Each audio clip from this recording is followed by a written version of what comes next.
সংস্কারের নাটক আমাদেরকে দেখাবেন না। ওই সংস্কারের নাটক আমরা মানি না। নাচানাচি বন্ধ করেন।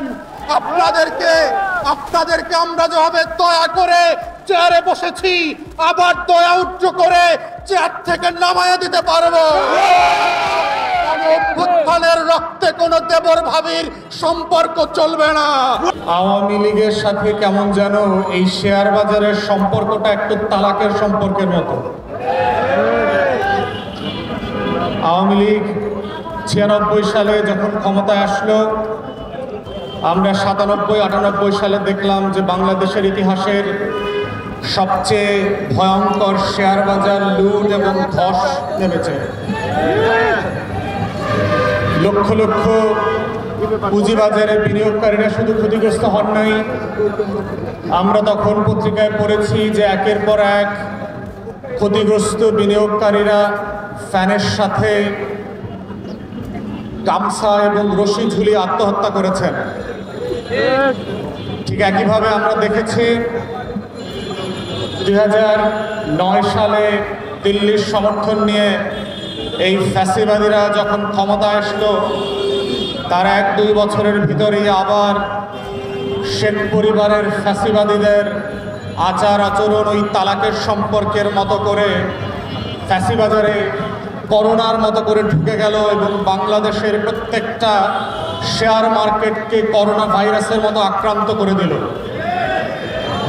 যেভাবে বাংলাদেশকে তারা গত 16 বছরে করোনা ভাইরাসের মতো আক্রান্ত করে লুটে পুটে ছিন্নমূলের মতো করে ছেড়ে চলে গেছে, ঠিক একইভাবে এই 33 লক্ষ পুঁজিবাজার বিনিয়োগকারী পরিবারকে রাস্তায় বসিয়ে দিয়ে বছরে বছরে $16 বিলিয়ন করে লুটপাট করে ইউরোপ আমেরিকাতে হাজার হাজার কোটি টাকা দামের সম্পত্তি, বাড়ি গাড়ি, টেনিস কোর্ট তৈরি করেছে। যখন আমার লক্ষ লক্ষ পুঁজিবাজারের বিনিয়োগকারী ভাই বোনরা খেতে না পেরে আত্মহত্যা করছে, দিনের পর দিন প্রতিবাদ করছে, মাসের পর মাস বিনিয়োগ ফিরে পাওয়ার জন্য, পলিসির জন্য আন্দোলন করছে, ঠিক সেই সময়টাতে আমরা দেখলাম অন্তর্বর্তীকালীন সরকার একদল পাটপার লুটেরাদেরকে বিভিন্ন ব্যাংক থেকে বসিয়ে প্রমাণ করেছে বাংলাদেশে যাদেরকে আমরা জুলাই আগস্টের গণ অভ্যুত্থানে রক্ত দিয়ে দয়া করে উপদেষ্টা বানিয়েছিলাম, তারা 33 লক্ষ পরিবারের বিরুদ্ধে যুদ্ধ ঘোষণা করেছে। এজন্য শেখ পরিবারকে দিল্লিতে পাঠানো হয় নাই, এজন্য আওয়ামী লীগকে আমরা গণভবনের জাদুঘরে পাঠাই নাই, এজন্য নতুন নতুন উপদেষ্টা বানানো হয় নাই। আমাদের বক্তব্য আমরা বারবার বলেছি, এই কমিশন করে আপনাদেরকে পুঁজিবাজার পরিচালনা পর্ষদের শুধুমাত্র কমিশন করলে হবে না, বিনিয়োগকারীদের প্রতিনিধি নিতে হবে। যাদের পুঁজি তাদের প্রতিনিধিত্বের ভিত্তিতে আলাদা পর্ষদ করতে হবে। কোনো সিদ্ধান্ত বিনিয়োগকারীদের বাইরে পরামর্শ করা ছাড়া সচিবালয়, গুলশান ক্লাব আর ঢাকা ক্লাবে বসে আপনারা সিদ্ধান্ত নেবেন, সেই সিদ্ধান্ত জনমানুষের সিদ্ধান্ত। তাই এই সিদ্ধান্তের প্রত্যেকটা স্তরে স্তরে পুঁজিবাজারে যারা বিনিয়োগকারী ভাই বোনরা আছেন তাদের সাথে গণশুনানি করতে হবে। এই কমিশনকে পদচ্যুত করে নতুন যে কমিশন প্রস্তাব করবেন সেই কমিশনের সদস্যদের ব্যাপারে এই পুঁজিবাজারের বিনিয়োগকারীদের পরামর্শ নিতে হবে। তাদের সেই সকল ব্যক্তির ব্যাপারে ঢাকা স্টক এক্সচেঞ্জ, আইসিবির যাদের ব্যাপারে পুঁজিবাজারে বিনিয়োগকারীদের আস্থা নাই, এমন কোনো ব্যক্তিদেরকে আমরা এই সকল চেয়ারে দেখতে চাই না এবং ভবিষ্যতে দেখা হবে না। যদি আপনারা সত্যিই পুঁজিবাজার সংস্কার টাস্কফোর্স করে থাকেন, এই টাস্কফোর্সে পাটপাটদের নাম দেখতে পাচ্ছি কেন? যারা বিভিন্নভাবে ফোর্স সেল করছে, লুটপাট করে দাম বাড়ায় এবং কমায়, সেই সকল ব্যক্তিদেরকে দিয়ে সংস্কারের নাটক আমাদেরকে দেখাবেন না।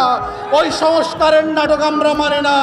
অতএব যে টাস্কফোর্স করা হয়েছে, ফোকাস গ্রুপ করা হয়েছে, ইতিমধ্যে আমরা দেখেছি পুঁজিবাজারের বিনিয়োগকারীরা এই ফোকাস গ্রুপের ব্যক্তিদের ব্যাপারে তাদের ক্রেডিবিলিটি এবং সততা নিয়ে প্রশ্ন তুলেছে। এমন লোকদেরকে কোনোভাবেই আমরা এই টাস্ক ফোর্সে আর ফোকাস গ্রুপে দেখতে চাই না। আমরা নতুন আস্থাবান সদস্য চাই, যাদের ভিত্তিতে, যাদের পরামর্শে, যাদেরকে পদস্থ করলে পরে পুঁজিবাজারে লক্ষ লক্ষ বিনিয়োগকারীরা আবার ঘুরে দাঁড়াবে, আবার এখানে প্রফিট করতে পারবে, জীবনের শারীরিক মানসিক বঞ্চনা থেকে তারা রেহাই পাবে। বাংলাদেশে যাদেরকে আমরা জুলাই আগস্টের গণ অভ্যুত্থানে রক্ত দিয়ে দয়া করে উপদেষ্টা বানিয়েছিলাম, তারা 33 লক্ষ পরিবারের বিরুদ্ধে যুদ্ধ ঘোষণা করেছে। এজন্য শেখ পরিবারকে দিল্লিতে পাঠানো হয় নাই, এজন্য আওয়ামী লীগকে আমরা গণভবনের জাদুঘরে পাঠাই নাই, এজন্য নতুন নতুন উপদেষ্টা বানানো হয় নাই। তাই অন্তর্বর্তীকালীন সরকারকে বলছি, যেই রাশেদ মাকসুদের জায়গা হবার কথা ছিল জেলখানাতে, যে একের পর এক ব্যাংক লুট করে ব্যাংকগুলোকে তামা করে দিয়েছে, 33 লক্ষ মানুষের অভিভাবকত্বের দায়িত্ব এই ডাকাতের হাতে আপনারা কিভাবে তুলে দিলেন? এই গণমানুষের সিদ্ধান্ত হতে পারে না। তাই আজকে বলছি, বিল্ডিং এর ভিতরে যেই সকল কমিশনাররা অবৈধভাবে লুটপাটের চেয়ারে বসে মার্কেটের ডাকাতি করবার চক্রান্ত করে যাচ্ছেন দিনের পর দিন এবং মাসের পর মাস, আপনারা অবিলম্বে পদত্যাগ করবেন, ভদ্রভাবে করে দুদকের মামলায় পুলিশের কাছে আত্মসমর্পণ করবেন।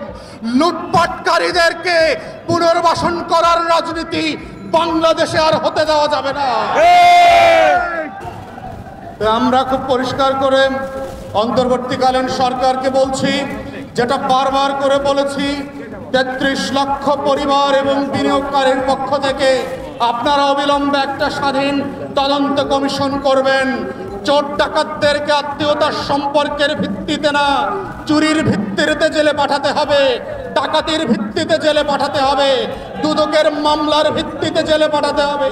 শত শত হাজার হাজার কোটি টাকা লুটপাটের ভিত্তিতে এই রাশেদ মাকসুদকে জেলে পাঠাতে হবে। আমরা দেখলাম শুধু রাশেদ মাকসুদ না, এর আগের যে চেয়ারম্যান পুঁজিবাজারকে লুটপাট করে শেষ করে দিয়ে গেছে, যার লুটপাটের প্রপার্টির লেনদেনের বক্তব্য, সিঙ্গাপুরের টাকা পাচারের ঘটনা পৃথিবীর বিভিন্ন গণমাধ্যমে প্রকাশিত হয়েছে, তাকে এখন পর্যন্ত আপনারা গ্রেফতার করেন নাই। তিনি নাকি আপনাদের কোন কোন উপদেষ্টার শাশুড়ি লাগেন, বউ লাগেন, দেবরের জামাই লাগেন। কোন অভ্যুত্থানের রক্তে কোন দেবর ভাবির সম্পর্ক চলবে না। কোন অভ্যুত্থানের রক্তের একটাই সম্পর্ক, সেটা হচ্ছে ন্যায্যতার সম্পর্ক, সেটা হচ্ছে ইনসাফের সম্পর্ক, সেটা হচ্ছে বৈষম্যহীন পুঁজি বাজার গঠনের সম্পর্ক।